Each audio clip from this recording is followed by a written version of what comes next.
Membuat cake memang gampang-gampang susah, dan bagi pemula, banyak hal yang harus diperhatikan agar dalam proses ataupun hasil tidak terjadi kegagalan. Yang harus kita perhatikan saat ingin membuat cake tentu adalah bahan-bahannya. Gunakanlah bahan yang kualitasnya bagus karena bahan yang kualitasnya bagus akan sangat mempengaruhi tekstur dan cita rasa dari cake itu sendiri. Selain kualitas, tentu yang sangat penting untuk diperhatikan adalah masa kedaluarsa dari bahan-bahan yang akan digunakan. Dan pastikan agar semua bahan dalam keadaan suhu ruang, bukan baru keluar dari kulkas. Jika bahan yang digunakan baru keluar dari kulkas, maka diamkan dulu hingga mencapai suhu ruang. Peralatan yang digunakan harus benar-benar kering, bebas dari minyak dan air.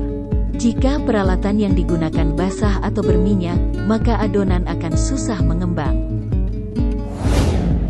Saat mengocok adonan, mulailah dari speed terendah dahulu, kocok hingga tercampur rata dan berbuih, kemudian perlahan-lahan dinaikkan ke speed atas.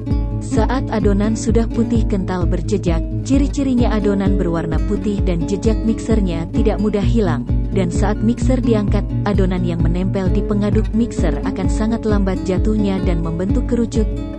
Jika sudah seperti itu, maka turunkan speed yang paling terendah, kocok kembali untuk menghilangkan udara yang terperangkap dalam adonan kurang lebih 3 menit. Untuk cake yang diawali dengan pengocokan gula dan telur lebih dahulu dan tidak menggunakan emulsifier, TBM, SP atau ovalet, gunakanlah lebih banyak kuning telur daripada putihnya.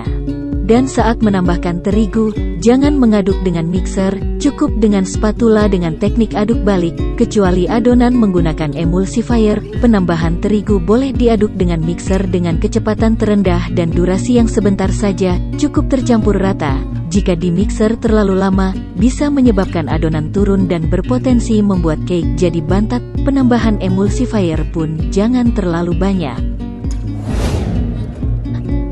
Untuk jenis sponge cake, penambahan bahan lemak seperti margarin, butter atau minyak, ditambahkan di akhir dan aduk menggunakan spatula dengan teknik aduk balik.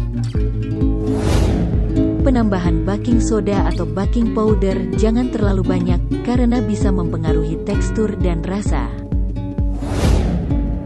Melelehkan butter ataupun margarin, jangan menggunakan api besar, cukup api paling kecil, dan aduk-aduk margarin terus agar margarin tidak mendidih.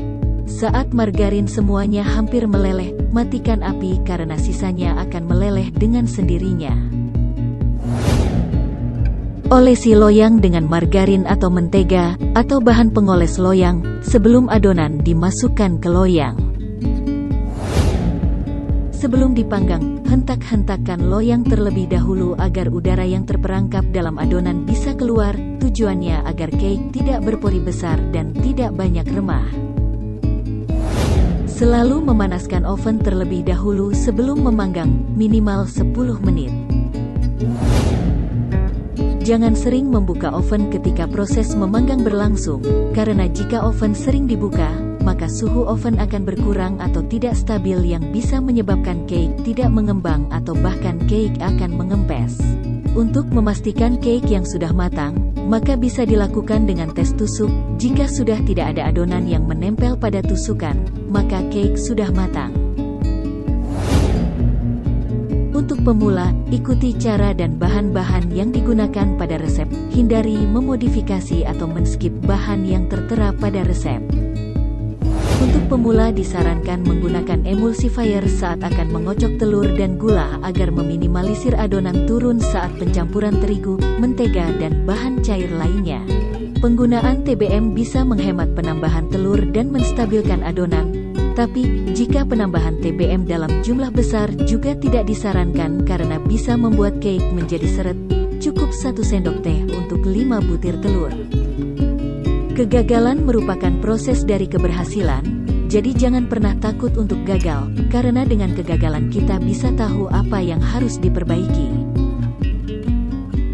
Sekian tips dari saya, semoga bisa bermanfaat, dan terima kasih sudah menonton.